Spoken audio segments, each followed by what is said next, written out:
Yo soy Jorge Gil, soy el director ejecutivo de CrossExamine.org, una organización que se enfoca en presentar la verdad del cristianismo. Ahora, nosotros en este ministerio en el que trabajamos, muchas veces recibimos comunicados de personas que consumen nuestro material, y una de las cosas que nosotros recibimos con frecuencia son correos y llamadas telefónicas de personas agradeciéndonos, por el trabajo que nosotros hacemos, el ministerio, pero también recibimos correos de jóvenes, de padres y de madres frustrados y angustiados porque sus hijos ya no creen en Dios. Nosotros recibimos un correo de un padre súper angustiado, quien su hija había sido la mejor estudiante del colegio cristiano en el que estaba y recibió muchas becas para poder ir a la universidad. Y ella dijo: yo quiero ir a la universidad y quiero ganarme a mis compañeros para Cristo. Después de un mes de haber entrado a la universidad, su padre la llama, ella contesta el teléfono y ella le dice: papá, ya no creo en Dios. ¿Cómo, hija, que ya no crees en Dios? ¿Qué sucedió? Un mes, 4 semanas en la universidad. ¿Qué le pudieron haber dicho para que ella dejara de creer en Dios? Ella dice: la profesora de religión es atea, me dijo que nadie sabe quién escribió los evangelios y que hay errores en la Biblia y por eso ya no creo en Dios. Ahora, ¿ustedes creen que solo en 4 semanas esta joven pudo haber evaluado toda la evidencia en contra y a favor del cristianismo? Obviamente no. Pero nunca se le había dado ningún tipo de entrenamiento o enseñanza para mostrarle por qué el cristianismo es verdad. Ahora, muchos de ustedes tal vez no sepan si este caso es algo habitual o si esto es algo poco común. Yo les voy a decir que todas las estadísticas nos muestran que 3 de cada 4 jóvenes que entran a la universidad van a dejar su fe en la universidad. ¿Por qué? Porque no saben por qué el cristianismo es verdad. Nosotros como padres les decimos una y otra vez: tú tienes que creer. Jesús vino para salvarte. La Biblia es la palabra de Dios. Pero nadie les dice por qué y no les dan evidencias de esto. Y tenemos evidencias, tenemos montones de evidencias sobre esto. Ahora, ¿qué pasaría si los mejores argumentos en contra de Dios en realidad muestran que Dios existe? ¿Qué pasaría si los mejores argumentos de los ateos funcionan a favor de nosotros y en contra de ellos? Cosas como la ciencia, la razón, la moralidad y el mal. Todos estos son argumentos que los ateos usan. Son estos argumentos a favor del ateísmo. El expresidente de la Asociación de Ateos Americanos, el Dr. David Silverman, dice: Dios es un mito y la razón es atea por naturaleza. Steven Weinberg, que es un físico teórico, dice que personalmente yo siento que la enseñanza de la ciencia moderna es corrosiva para las creencias religiosas, y estoy de acuerdo con eso. Si los científicos pudieran destruir la influencia de la religión en los jóvenes, entonces creo que la contribución más importante que podemos hacer es esa. Christopher Hitchens, quien murió hace un par de años, él dice que él consideraba que es moralmente superior ser ateo. Él dice: prefiero vivir sin esa horrible mentalidad de esclavo que es la religión. Ahora, ¿son todos estos argumentos a favor del ateísmo? Yo les voy a decir a ustedes que no. Estos argumentos son directamente robados de Dios. ¿Por qué? ¿Por qué yo digo tal cosa? Porque ninguno de ellos fuera posible si Dios no existiera. Y vamos a ver cómo todos estos aspectos de la realidad encuentran su fundamento, encuentran su base en Dios mismo. Nosotros vamos a ver cómo los ateos tienen que robarle a Dios para argumentar contra Él. Los ateos tienen que robarle a Dios para argumentar en contra de la existencia de Dios. Ellos roban diferentes aspectos de la realidad, como cosas como la causalidad. La causalidad es el principio o la ley que afirma que todo lo que comienza a existir tiene una causa. Todo efecto tiene una causa. Y ellos afirman esta ley o principio, pero este metódico universo de causa y efecto no existiría sin un ser que le ordene como está. También ellos dicen que la razón es ateísta, pero su propia cosmovisión ateísta y materialista hace que el libre albedrío y la capacidad de razonar sea imposible.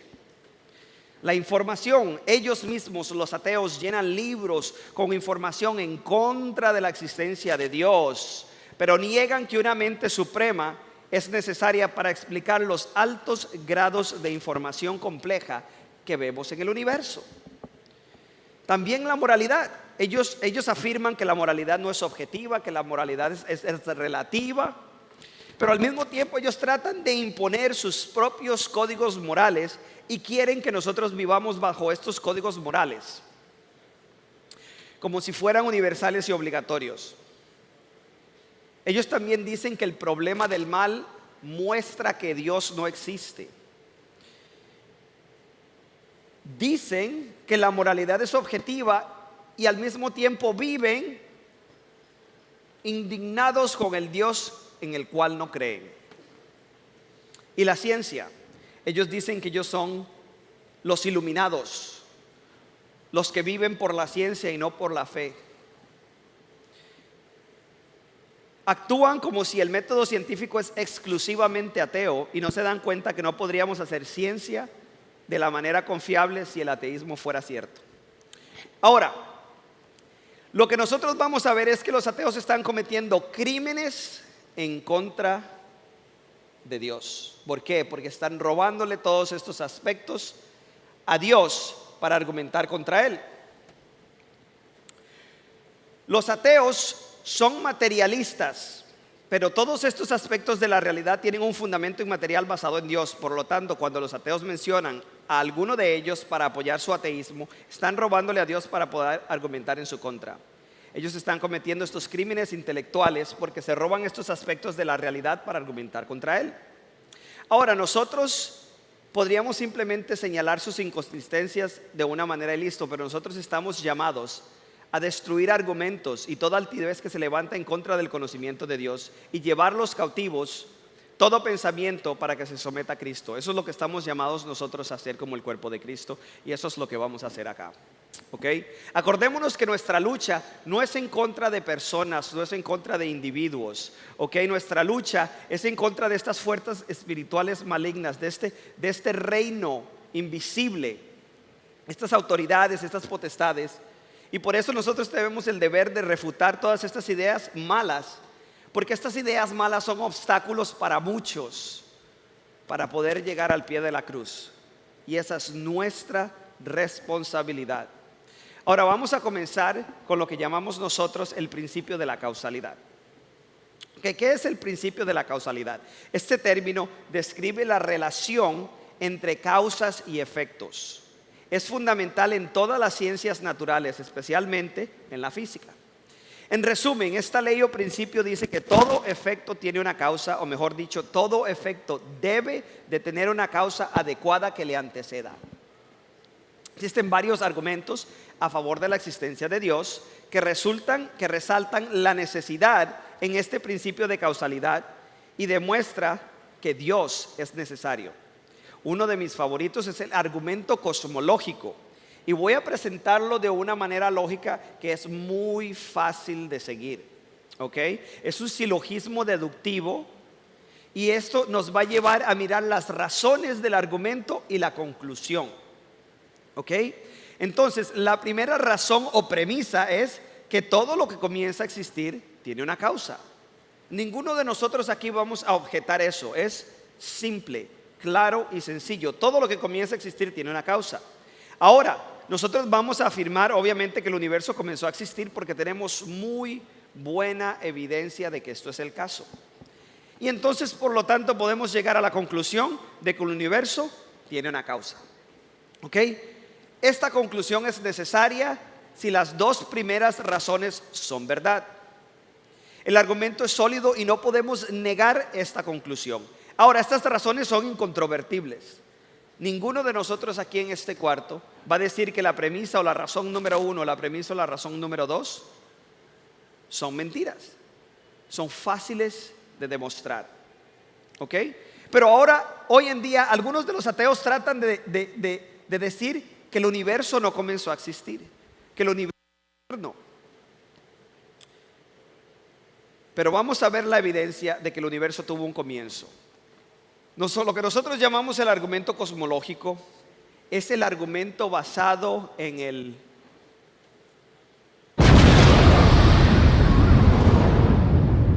ahora sí me ponen atención, ¿no? En el Big Bang. Es el argumento basado en el inicio del universo, el argumento de la creación desde la nada, que es lo que nos dice la Biblia, es lo que nos dice Génesis 1:1, que en el principio no existía nada y Dios creó.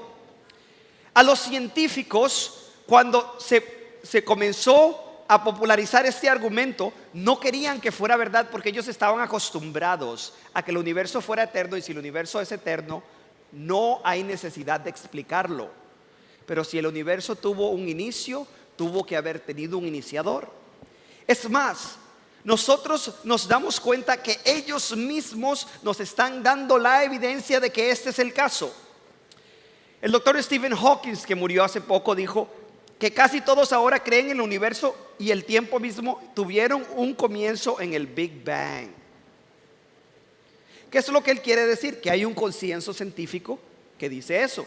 También nos está diciendo, ¿no?, que esto le da fuerza a nuestro argumento porque tenemos a los opositores, una persona como el doctor Stephen Hawking, que era ateo, hoy en día ya no es ateo, hoy se dio cuenta ya que Dios existe, pero en su vida, cuando estaba vivo y cuando él afirmaba su ateísmo, él decía estas cosas que en realidad nos ayudan a nosotros cuando nosotros tenemos un testimonio del opositor que valida nuestra posición, nos da mucha más credibilidad. Ahora tenemos a otra persona, el doctor Alexander Vilenkin, quien tampoco es cristiano, y él dice: con la prueba ahora en existencia, los cosmólogos ya no se pueden esconder detrás de la posibilidad de un universo pasado eterno. Ya no existe escape. Ellos tienen que enfrentar el problema de un comienzo cósmico. Problema. ¿Por qué ustedes creen que él dice el problema? Y una cosa más antes de continuar. Este señor, Alexander Vilenkin, cree en el multiverso. Él cree en universos múltiples. Pero él dice, aunque el multiverso fuera verdad, se necesita un inicio, un comienzo cósmico.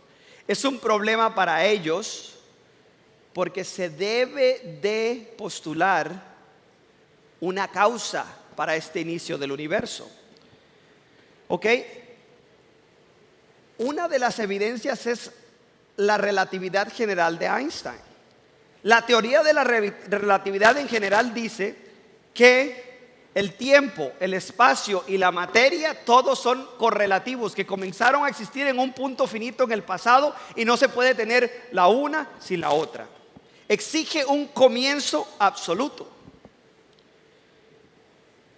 Cuando se comienza a estudiar esto, Edwin Hubble, astrónomo, está en el observatorio del Monte Wilson Y él mide las distancias entre las galaxias y determina el valor de la velocidad de la expansión del universo. Y él se contacta con Einstein y le dice a Einstein: aquí está una de las evidencias que tu teoría es correcta. E implica que todo tuvo un comienzo.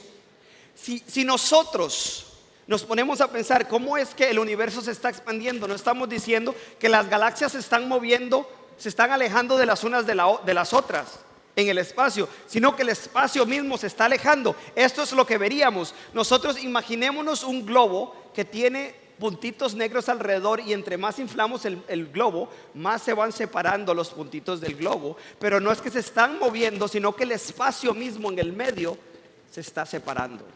Esto es lo que veríamos, una expansión del universo. Eso fue lo que vio Edwin Hubble.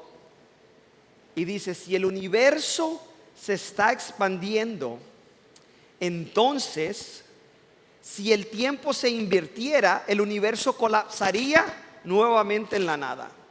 Es más, si tuviéramos un video de la historia del universo y le damos reproducir en reversa, esto es lo que veríamos.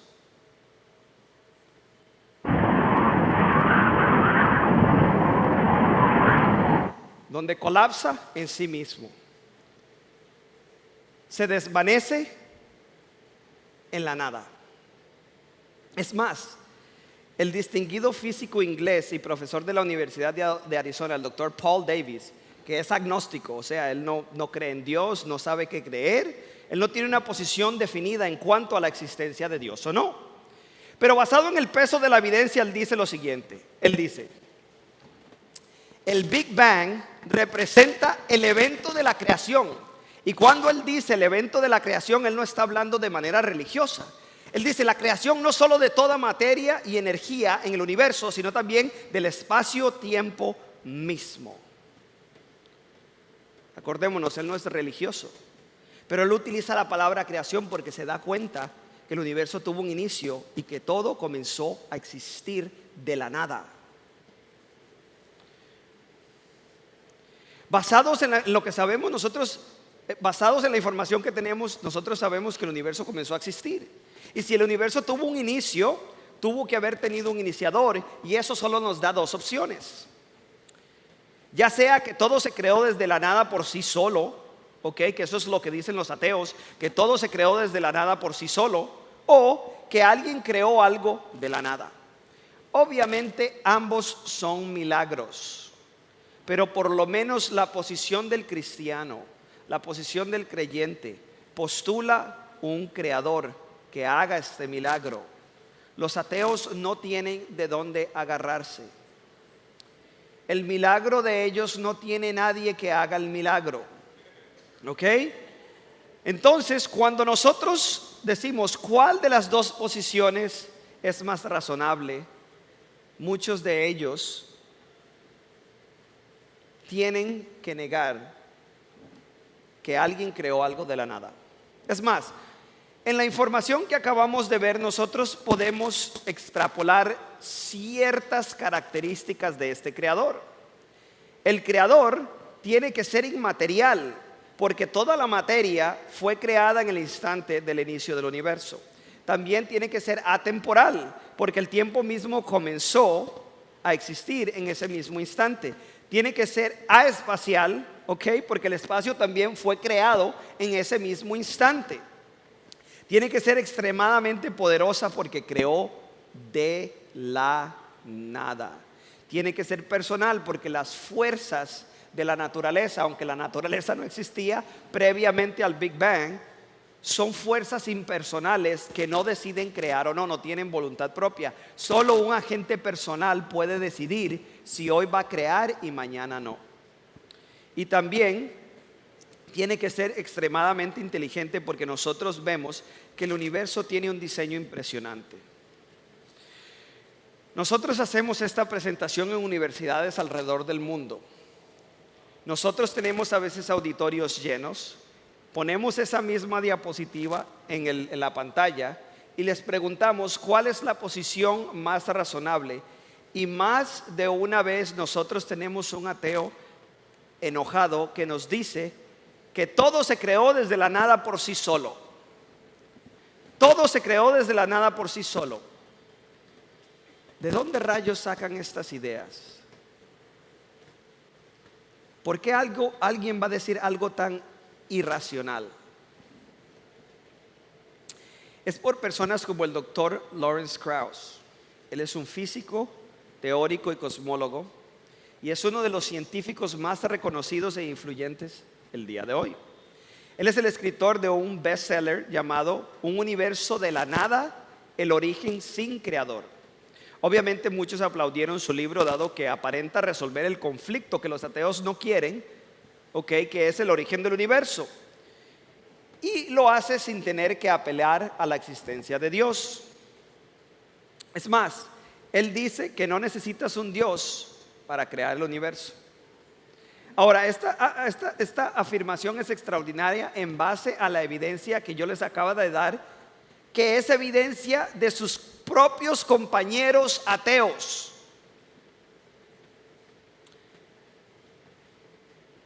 Ahora, antes de proseguir, me gustaría citar al doctor Albert Einstein, que dice que a menudo se ha dicho, y ciertamente de forma justificada, que el hombre de ciencia es a menudo un mal filósofo.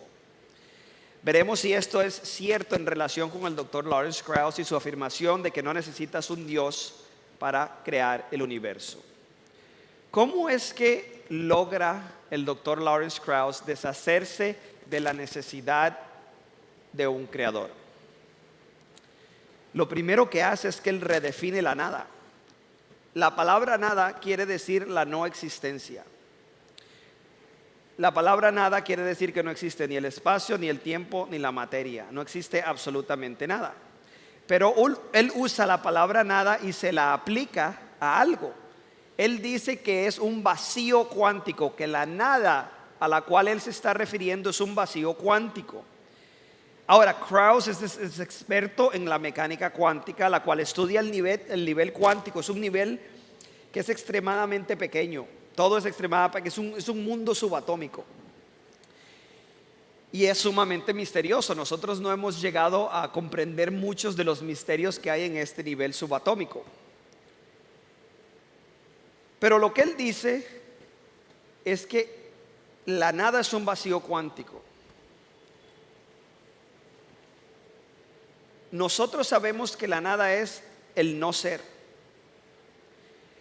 que el universo comenzó a existir de la no existencia. Pero cuando él se refiere a la nada, él dice que es un vacío cuántico, pero el vacío cuántico es algo. El vacío cuántico consiste en campos de energía fluctuante donde las partículas parecen aparecer y desaparecer, o sea, que parece que comienzan a existir y que dejan de existir.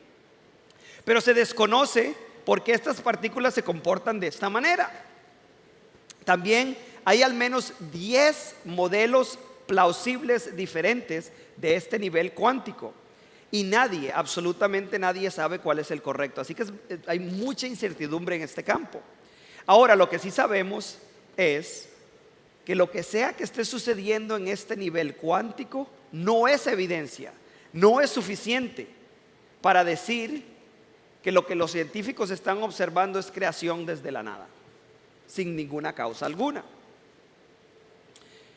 El mismo vacío cuántico tuvo que haber tenido un comienzo en base a la evidencia que hemos visto. Es más, lo que Krauss hace es que él utiliza la palabra con un sentido que no le corresponde. Eso es lo que se llama una falacia de equivocación. Un vacío cuántico es algo, es un espacio físico compuesto de energía fluctuante. Y esto no se le ha escapado a mucho. Él no ha explicado nada. Krauss no ha explicado nada, porque ¿qué fue lo que causó el vacío cuántico? Muchos de sus colegas se dieron cuenta de su inconsistencia. El doctor David Albert escribió un artículo en el New York Times. Él es un prestigioso físico teórico y filósofo, y él escribe libros en el mismo campo que el doctor Lawrence Krauss. Él es ateo, como la mayoría de personas que hemos citado hasta el momento que han sido ateos, que nos dan la misma evidencia para nosotros llegar a la conclusión que debemos llegar. Él dice, en cuanto a lo que dijo Krauss, él dice, no es cierto, eso no es cierto. Él dice, los estados teóricos relativistas cuánticos de campos, al igual que las jirafas, los refrigeradores o los sistemas solares, son conjuntos particulares de materia elemental. Y él continúa y dice, Krauss está totalmente equivocado y sus críticos religiosos y filosóficos están absolutamente en lo correcto. Es una persona que tiene el mismo tipo de credenciales de Krauss y él se da cuenta que su colega está haciendo trampa. Es más, el doctor Lawrence Krauss no respondió a esta objeción. Lo único que hizo fue faltarle el respeto al doctor Albert y nunca trató de responder o de contestar al argumento y a la afirmación del doctor Albert. En otras palabras, él se da cuenta que no tiene una buena explicación y entonces lo mejor que puede hacer es insultarlo. Y sigue repitiendo lo mismo una y otra vez, que el universo comenzó a existir de la nada por sí mismo. Ahora, el doctor Albert tiene las mismas credenciales o mejores credenciales que el doctor Krauss. Él dice, Krauss está equivocado y lo único que puede hacer el doctor Krauss es faltarle el respeto. Es lo único que puede hacer. Pero bueno, ya vimos que Krauss redefine la nada para salirse con la suya. Ahora, el doctor Krauss también asume las leyes de la física. Pero ¿de dónde vienen estas leyes? ¿De dónde vienen las leyes de la física? Y es una pregunta, que se dio en uno de los debates más interesantes que se han dado en este tipo de tema. Nosotros sabemos que toda ley debe de provenir de un legislador. El doctor Dawkins y el doctor Lennox estuvieron debatiendo en el Museo de Ciencias Naturales de la Universidad de Oxford. Y esta pregunta se la hicieron al doctor Richard Dawkins. Le dijeron al doctor Dawkins, ¿de dónde vienen las leyes de la física?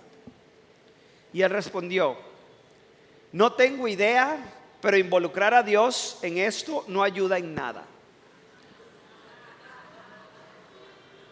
Involucrar a Dios en el asunto no ayuda en nada. Por supuesto que sí ayuda. Dios es la mejor explicación para la evidencia que tenemos. Dado que debemos responder de dónde vienen estas leyes y por qué actúan ordenada y constantemente y por qué son tan precisas, hay una precisión increíble en cuanto a estas leyes físicas naturales. Es más, por eso es que el doctor Paul Davies escribe un artículo titulado Tomando la ciencia por fe, y él hace este tipo de preguntas. Acordémonos que Davies es agnóstico, él no sabe qué creer en cuanto a la existencia de Dios. Pero él en su artículo, él dice lo siguiente.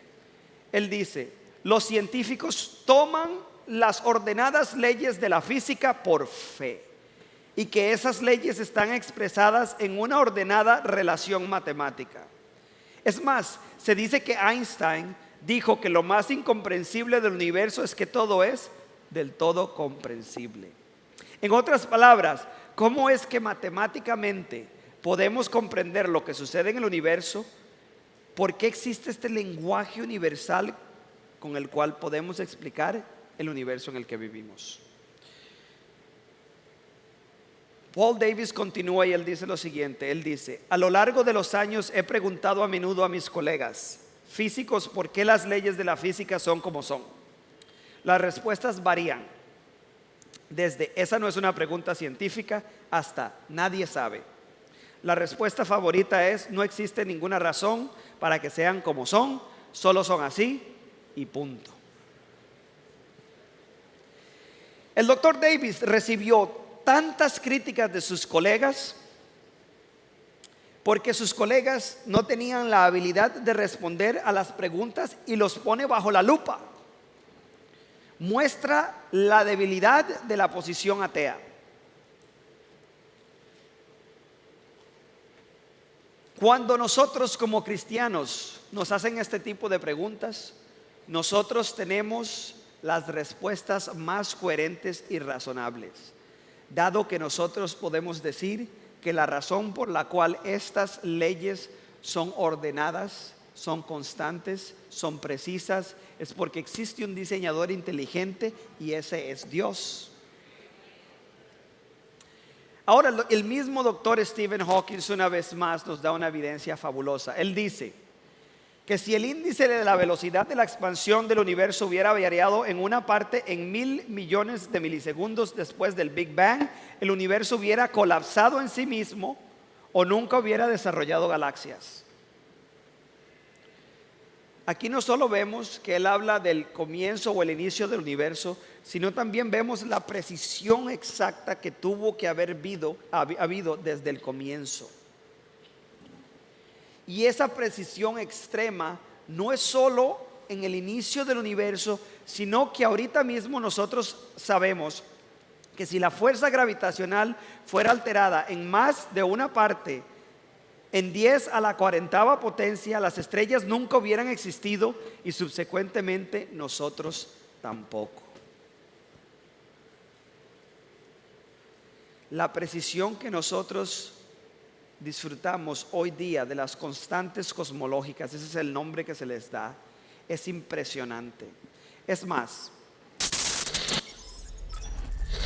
si nosotros vemos el sistema solar, nosotros nos damos cuenta que vivimos en el planeta Tierra y este planeta Tierra está situado acá. Y si el planeta Tierra estuviera más alejado del Sol, nos congelaríamos, no existiría vida. Si nos acercáramos un poco más al Sol, nos quemaríamos, no existiría vida. Nosotros vivimos en la zona que se conoce comúnmente como la zona de Ricitos de Oro. ¿Ustedes se acuerdan del cuento de Ricitos de Oro? Ella entra a la casa, la cama está muy dura, no se queda ahí, la otra cama está muy suave, ella se queda en la cama que es ideal para ella. Nosotros tenemos una casa que es ideal para nosotros. Es más, nosotros sabemos que el eje de rotación de la Tierra tiene que ser exactamente 23.5 grados. Si la Tierra no estuviera inclinada sobre su eje, no tendríamos estaciones y la vida humana se vería terriblemente afectada. La Luna tiene que estar en el lugar ideal. Esta evita que la Tierra se tambalee violentamente mientras gira, y existen docenas, cientos de estas constantes para que nosotros podamos estar acá. Es más, nosotros vemos esas manchas oscuras en Júpiter, son impactos de fragmentos de cometa. Porque Júpiter es tan grande y la fuerza gravitacional de Júpiter es tan poderosa que todos estos proyectiles cósmicos que vienen a darnos y a partir del planeta Tierra a la mitad son atraídos y Júpiter se convierte en el guardaespaldas de nosotros. Es más, Júpiter es tan grande, pero en comparación con otros planetas, nosotros los vemos, es gigantesco. Miren el planeta Tierra donde está acá. Ahora, si lo comparamos con otro planeta, con el Sol, vemos que en comparación al Sol es bastante pequeño. Es más, el planeta Tierra casi ni se ve. Ahora, si comparamos el Sol con otras estrellas dentro de nuestra misma galaxia, nos damos cuenta que Júpiter es diminuto, el Sol es pequeño en comparación a otras estrellas dentro de nuestro sistema solar. Pero si vamos a buscar otros, nos damos cuenta que el Sol ahora es de un píxel de tamaño. Antares es gigantesco.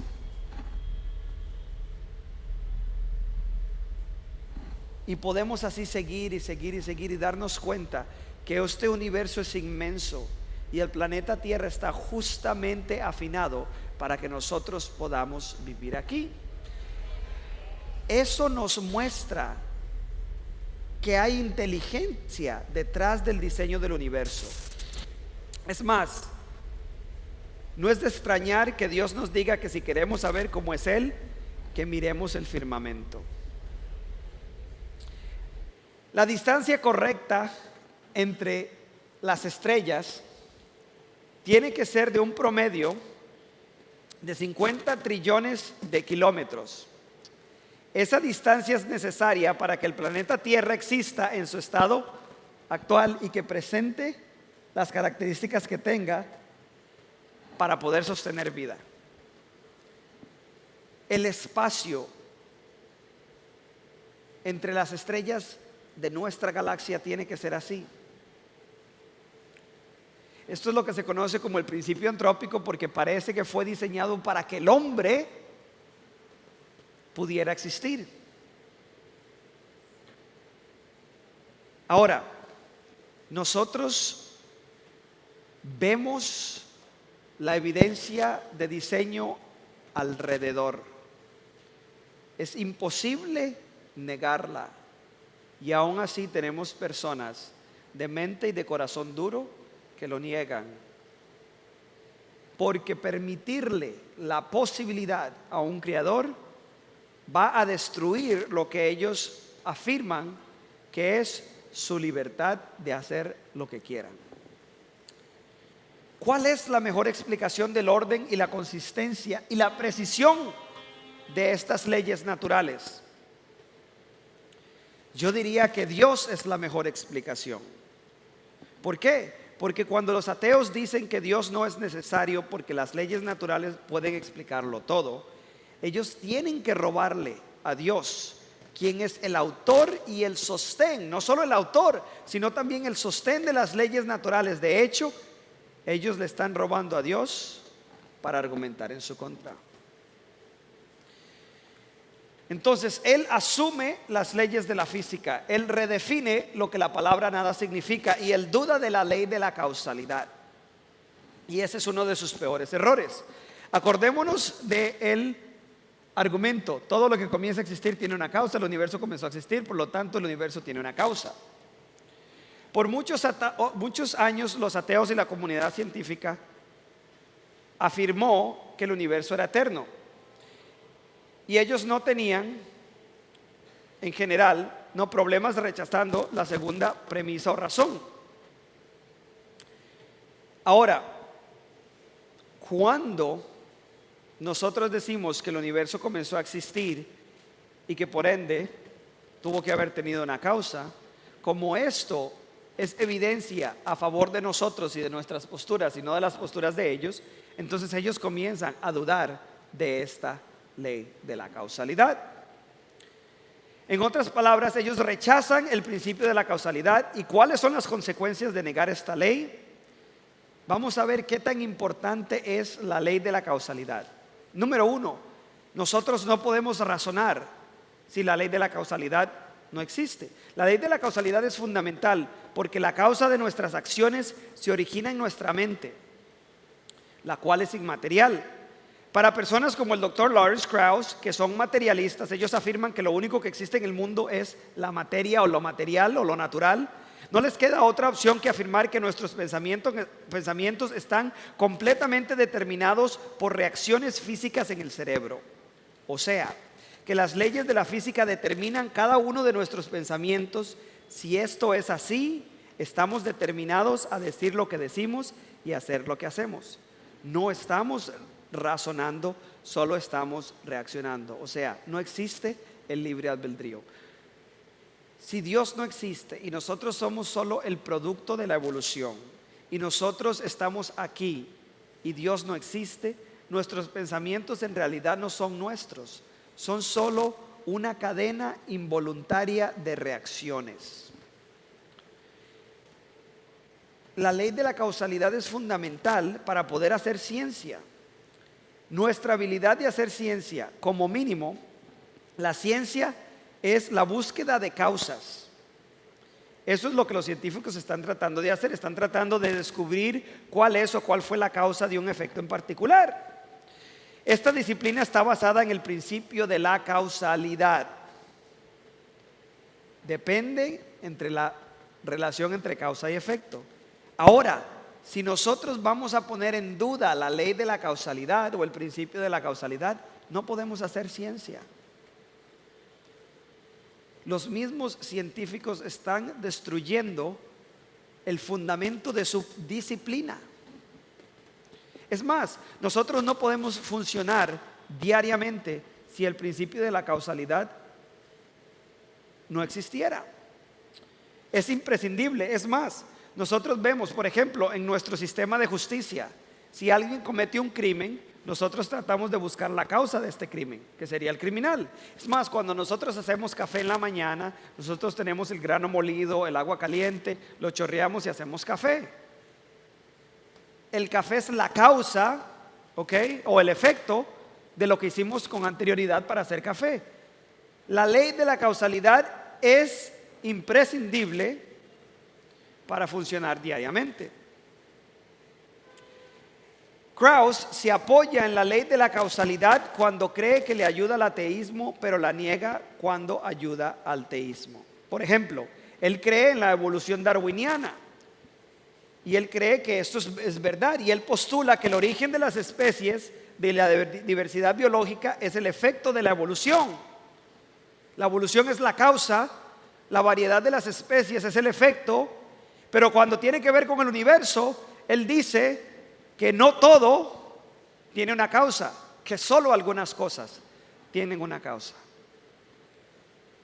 ¿Ok?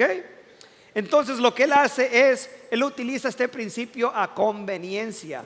Cuando le conviene lo usa, cuando no le conviene no lo usa. Él usa la ley de la causalidad para tratar de probar la ley de la causalidad, para tratar de probar que la ley de la causalidad no aplica. En otras palabras, es como tratar de refutar la lógica usando la lógica. Es imposible. Ellos se eximen de sus propias teorías y esto socava la ciencia, como acabamos de ver hace un momento. Si el principio de la causalidad no existe o no es consistente, no podemos hacer ciencia, porque la ciencia busca la relación entre causa y efecto. Nos damos cuenta que Krauss tiene las cosas de cabeza, usa las cosas a su conveniencia y trata de decir lo que no es.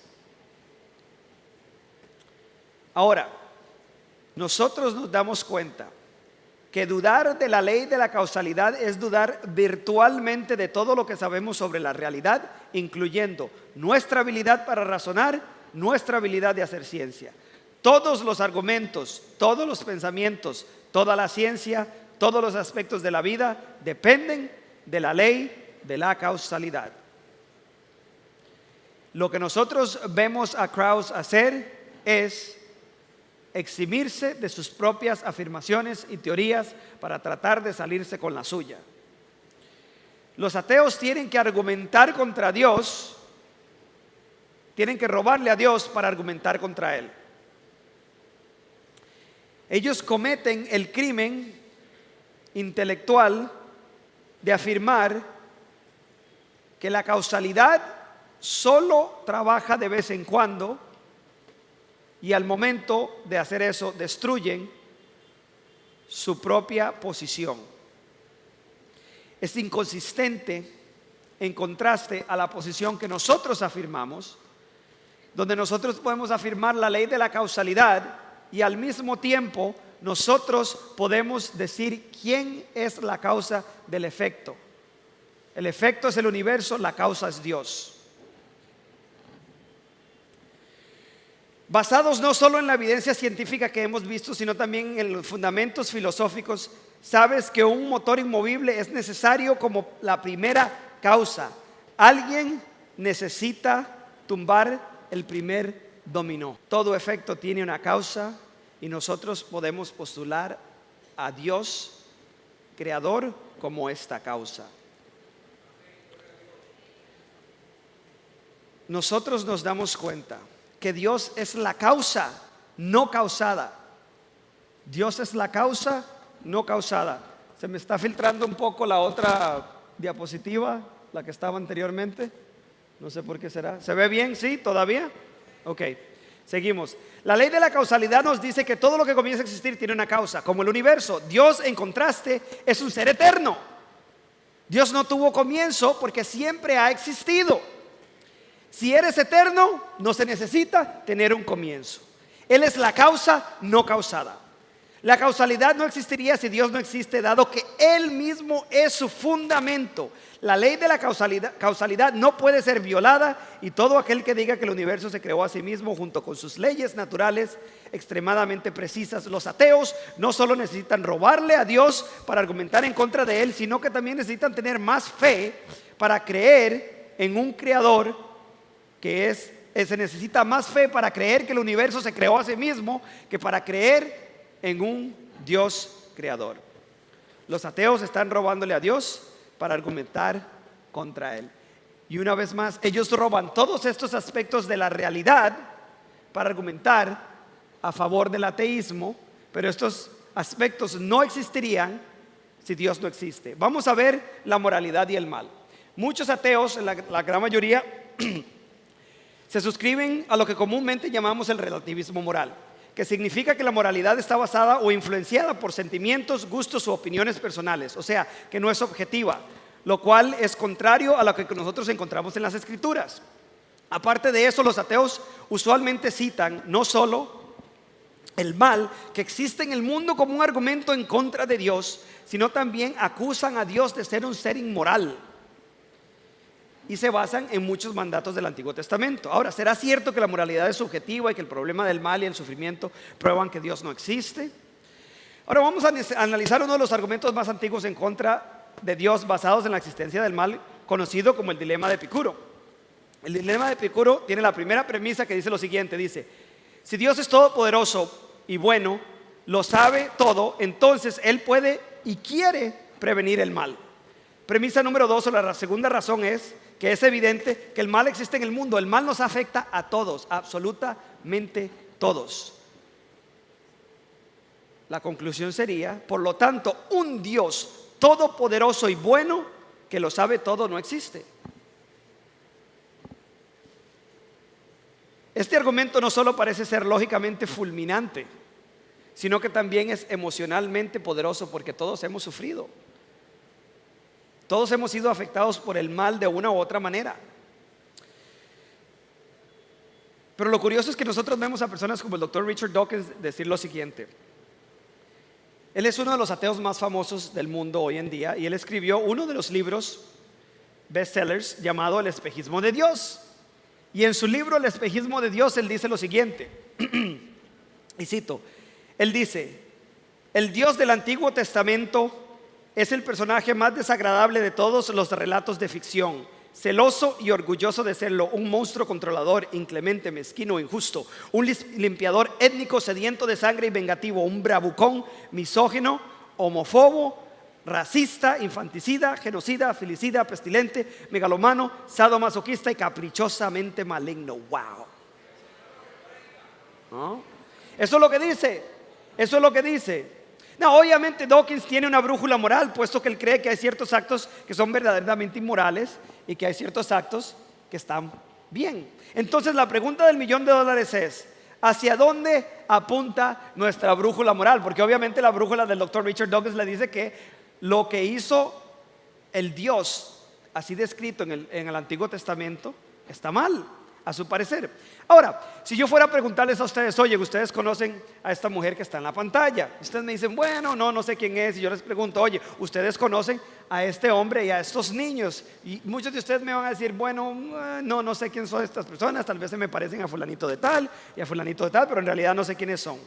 ¿Y cuál es la relación entre estas personas? Obviamente, si no saben quiénes son, ustedes no van a saber la relación entre ellas. Yo les puedo decir que esa es mi familia. Ese es mi tío Carmelo, mi tía Shirley, mi hijo Aiden, mi hija Leda, y aquí estamos nosotros en uno de esos días donde les compré helado de chocolate. ¿Ok? Pero el 4 de septiembre del 2014, a las 9:43 de la mañana, yo recibí una llamada.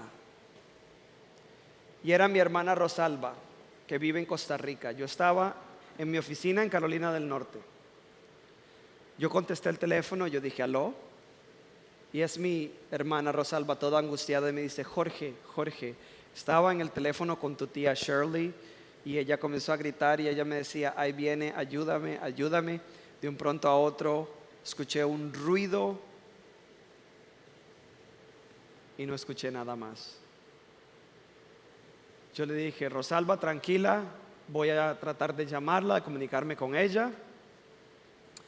Yo colgué el teléfono, marqué a mi tía, sonó 3, 4, 5, 6, 7, hasta que se fue al voicemail. Luego de ahí llamé al 911 y les dije al 911, podrían ir a la casa tal y tal y tal, mi tía está trabajando ahí, parece que sucedió algo. También llamé a la dueña de la casa donde trabajaba mi tía y le dije, señorita, ¿podría usted ir a la casa a ver si mi tía está bien? Colgué el teléfono. Me monté en mi automóvil y iba de camino al lugar donde trabaja mi tía. No a 5 minutos de haberme yo montado en mi automóvil, suena el teléfono y es mi tío Carmelo, quien les mostré hace un rato. Y mi tío Carmelo me dice, hola Jorge, y le digo yo, hola, buenos días Carmelo, ¿cómo estás? Y me dice, bien, nada más quiero llamarte para dejarte saber que acabo de matar a tu tía. Le acabo de meter un tiro al corazón y ahorita voy a ir a este lugar y voy a quitarme la vida yo mismo. Quiero que por favor le digas a las autoridades dónde encontrar mi cuerpo. Muchas gracias. Y colgó el teléfono como si no hubiera sucedido nada. Yo tuve que ir a la casa, a encontrar a mi tía en un charco de sangre. Me tocó identificar ambos cuerpos, donde mi tío se había guindado de un árbol en el patio trasero de mi casa y se había metido un tiro por el ojo porque no había perdido la vida tan rápidamente como él creyó que iba a hacerlo. A mí me tocó decirle a mis hijos que la única mujer que ellos conocían como su abuela ya no iba a estar con ellos nunca más. Que la persona que ellos amaban, su tío Carmelo, le había quitado la vida a su esposa y se había quitado la vida a sí mismo.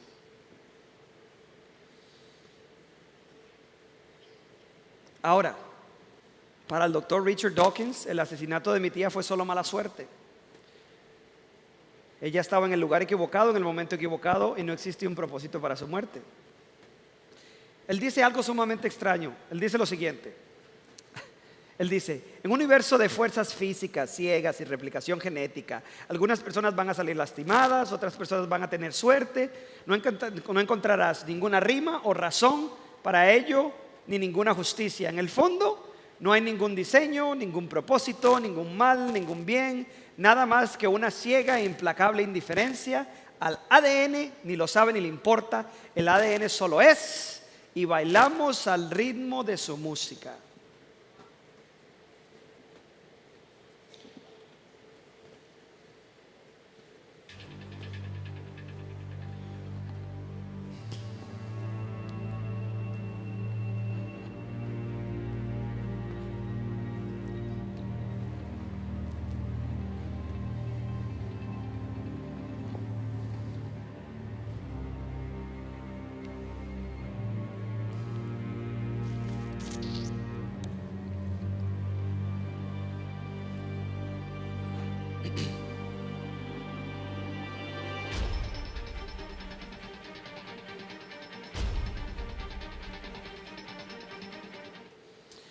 Ahora, si el doctor Richard Dawkins está en lo correcto, no podemos juzgar a los nazis por haber matado a más de 6 millones de judíos en las cámaras de ejecución. Ellos renuncian al derecho a juzgar cualquier acto inmoral si ellos afirman que la moralidad es una ilusión y solo bailamos al ritmo de nuestro ADN. Ahora, esta próxima cita es uno de mis autores favoritos, quien fue ateo en su vida, se convirtió al cristianismo, ilumina este asunto de una manera impresionante. Él dice lo siguiente, él dice: cuando era ateo, mi argumento contra Dios era que el universo me parecía muy cruel e injusto. ¿De dónde sacaba yo la idea de lo que es justo e injusto? ¿Con qué estoy comparando el universo al afirmar que no es justo? Un hombre no llama a una línea torcida a menos de que sepa lo que es una línea recta. ¿Con qué estaba comparando este universo cuando lo llamaba injusto? Nosotros vemos que la claridad y la elocuencia de C.S. Lewis es incomparable. ¿Y qué es lo que quiere decir C.S. Lewis con esta cita? Él nos está diciendo que el mal necesita del bien. Nosotros no podemos decir que algo está mal a menos de que tengamos un concepto de lo que es bueno, de lo que está bien. Y para que el bien exista, Dios es necesario, porque Dios es el estándar de todo lo bueno. Es imposible para nosotros decir que violar a un niño de meses de nacido es algo bueno. Todos sabemos, absolutamente todos sabemos, independientemente de nuestras creencias, que hacer algo así es inmoral y es malvado. Que abusar de las personas con discapacidades es malvado. A todos nos indigna. Todos nosotros creemos que esto es algo injusto. Pero en la primera cita que nosotros vimos del Dr. Dawkins, él dice lo siguiente. Él utiliza la palabra injusto. Pero si bailamos al ritmo de nuestro ADN, ¿cómo nosotros podemos saber lo que es justo y lo que es injusto? Si la moralidad es relativa, ¿cómo podemos saber esto? Es solo una predilección personal. El Dr. Dawkins está cometiendo crímenes intelectuales porque tiene que robarle a Dios un estándar de justicia para poder decir que es justo y que es injusto. Él tiene que robarle el estándar de la moralidad a Dios para argumentar contra Él. Por eso nosotros decimos que ellos tienen que robarle aspectos de la realidad que solo pueden existir si Dios existe, a Dios, para formular sus argumentos en contra de la existencia de Dios. Es más, el doctor Ravi Zacharias, por quien tenemos que orar, hace poco tuvo una cirugía de espalda y está recuperándose. Él dice lo siguiente. Él dice: cuando usted dice que hay demasiado mal en este mundo, usted asume que existe el bien. Cuando asumes que existe el bien, asumes que hay una ley moral la cual podemos usar para diferenciar entre el bien y el mal. Pero si usted asume una ley moral, debe postular un legislador que dé esta ley. Pero este es a quien está tratando de refutar y no probar. Pero si no hay un legislador de la ley moral, no hay ley moral. Si no hay una ley moral, no existe el bien. Y si no existe el bien, tampoco existe el mal. Si no tenemos una realidad en la cual Dios existe, el bien y el mal son solo conceptos vacíos. En otras palabras, las sombras demuestran que la luz existe.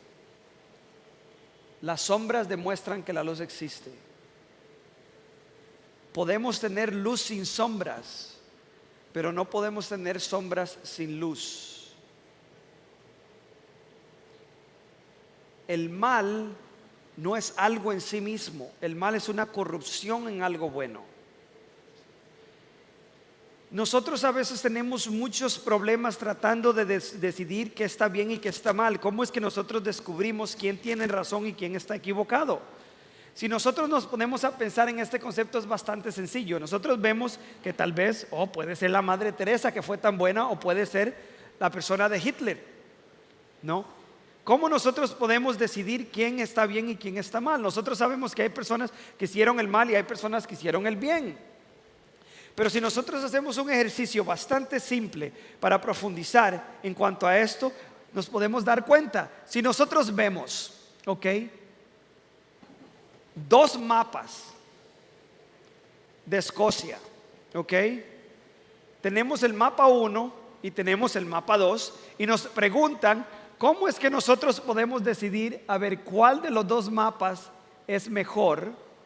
Nosotros nos ponemos a pensar, nos ponemos a ver y decimos, ¿qué es lo que necesito yo para saber cuál de los dos mapas es mejor? Y es bastante sencillo.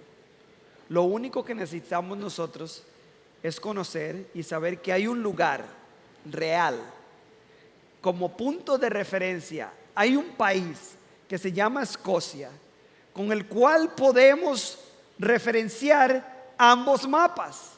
Y nos damos cuenta que aunque el mapa 1 no es una representación exacta de Escocia, es mucho más cercana al mapa número 2. Escocia es el estándar y los mapas deben estar hechos para representar este lugar que llamamos Escocia. Entonces, nosotros preguntamos, ¿cuál es ese punto de referencia para saber qué está bien y qué está mal? Y ese punto de referencia es la naturaleza inmutable de Dios. Ese es el estándar de medida para nosotros saber qué es lo bueno y qué es lo malo, qué está bien y qué está mal, para nosotros poder justificar qué está bien y qué está mal.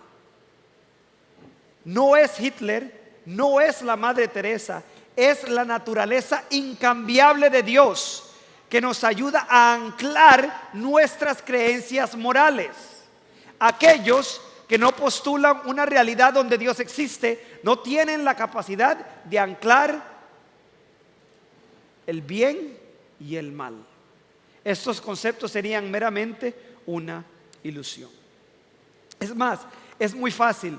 La moralidad objetiva nosotros podemos demostrarla con un simple ejercicio. Imaginémonos que nosotros conocemos a una persona que está envuelta en drogadicción. Esta persona utiliza drogas y tiene la necesidad de ir a hacer drogas. Él va, le saca una pistola a un transeúnte, le roba su cartera, le roba su bolso, se va corriendo a la casa de drogas a comprar drogas. ¿Ok? Cuando entra a la casa de drogas, ahora el ladrón cree que esto está bien porque es una necesidad que él tiene de utilizar las drogas. Esta persona se va a la casa de drogas y hay otro drogadicto que apenas él abre la puerta, le saca una escopeta y le dice, oye, dame lo que tienes en la mano.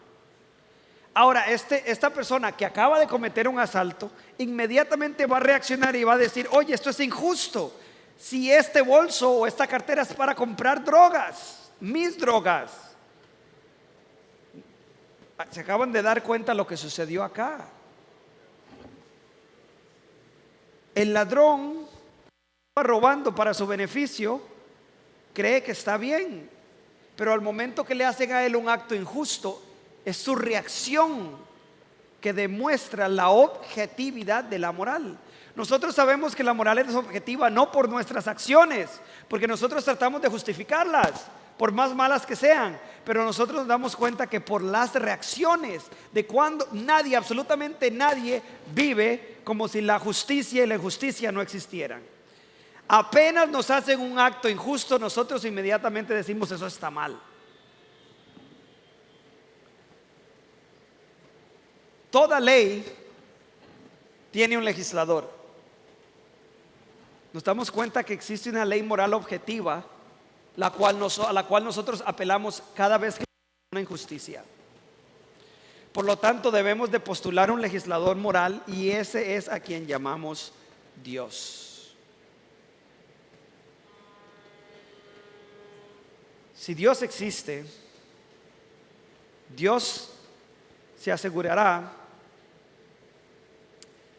de que no solo haya justicia en el caso de mi tía, sino de que cualquier otra injusticia que se haya hecho en el pasado, en el presente y que se hará en el futuro, vaya a ser juzgada de la manera correcta. Pero como de costumbre, nuestros amigos ateos, desafortunadamente, les gusta hablar por ambos lados de la boca y se eximen de sus propias teorías. El doctor Richard Dawkins una vez más dice que no hay justicia, no hay bien y no hay mal. Ok. Pero luego, cuando hablamos de la moral, él dice lo siguiente. Él dice: siempre he dicho que soy ferviente antidarwinista cuando se trata de la forma en que debemos organizar nuestras vidas y nuestra moralidad. Queremos evitar basar nuestra sociedad en principios darwinistas, porque él sabe que en un mundo donde el naturalismo metodológico es verdadero y la moralidad es meramente basada en el proceso darwinista de evolución, se basa en la sobrevivencia del más fuerte. Y eso nos conllevaría a un caos y una anarquía total. Dos inconsistencias. Dawkins afirma que la moralidad objetiva no existe y al mismo tiempo intenta imponer sus códigos morales y deberes morales obligatorios para todos nosotros. Claramente él tiene que robarle a Dios su estándar trascendente de justicia y vive de una manera completamente contraria a su creencia atea. Él también afirma que ni el bien ni el mal existen, que solo bailamos al ritmo de nuestro ADN, pero por otro lado vive indignado por el malvado Dios de la Biblia. O sea, le tiene que robar a Pedro para pagarle a Pablo. Juzga incesantemente a Dios al Dios del Antiguo Testamento, a quien llama tirano, y por un lado y por el otro niega la existencia del mal. En conclusión, la moralidad y el mal serían imposibles si el ateísmo, el cual es fundamentalmente materialista, fuera verdadero. Todos los juicios morales, todas las injusticias, toda tragedia y todo mal sería reducido a una insignificante opinión personal. La objetividad de la moral depende de Dios. No podemos escaparnos de esto. Esto es lo que corresponde a la realidad y todos vivimos como si la justicia y la injusticia fueran cosas reales. Los ateos inevitablemente tienen que robarle a Dios la moralidad. Sin Dios ni el bien ni el mal existirían. Pero creo que hemos demostrado que no solo el bien y el mal son reales y que la moralidad es objetiva y fundamentada en Dios, sino que Dios es necesario para que esto sea el caso. Dios es el fundamento de la moralidad. Ahora, cualquier cosa, cualquier acto que nos aleje del estándar trascendente de justicia es lo que llamamos algo malo. Y cualquier cosa que nos acerque más a esta naturaleza, a este estándar de justicia, es lo que consideramos bueno. Cada vez que un ateo dice que tú eres mejor o peor persona, está apelando a este estándar o esta ley moral para decir que nosotros estamos más cerca de lo bueno o más alejados de lo bueno. No podemos escaparnos porque vivimos en una realidad, vivimos en un universo moral. Los ateos continúan cometiendo crímenes intelectuales para argumentar contra Dios porque tienen que robar estos aspectos de la realidad. Espero que nos haya quedado claro que todos estos aspectos de la realidad no solo son inmateriales, sino que también necesitan de la existencia de Dios para ser reales. La causalidad, la información, la moralidad no existirían sin Dios. Y sería imposible razonar y hacer ciencia si Dios no existe. Los ateos una vez más continúan cometiendo crímenes intelectuales para argumentar contra Dios. Entonces, ¿son estos argumentos a favor de la existencia de Dios? No, ninguno de estos argumentos funciona para el ateo.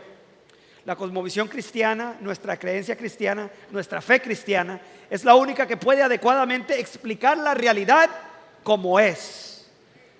Nosotros postulamos un Dios creador y Él sigue siendo la mejor explicación.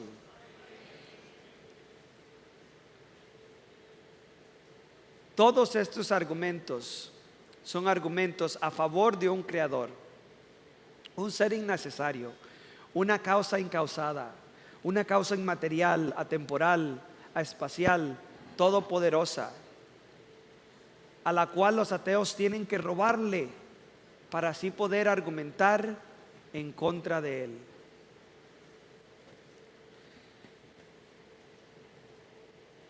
todas estas cosas apuntan hacia la existencia de un creador y están fundamentados en Él mismo. Los ateos utilizan en sus argumentos estas realidades, y cada vez que lo hacen cometen crímenes intelectuales al valerse de estos aspectos de la realidad, dado que sin Dios ninguno de estos existiría. Muchas gracias.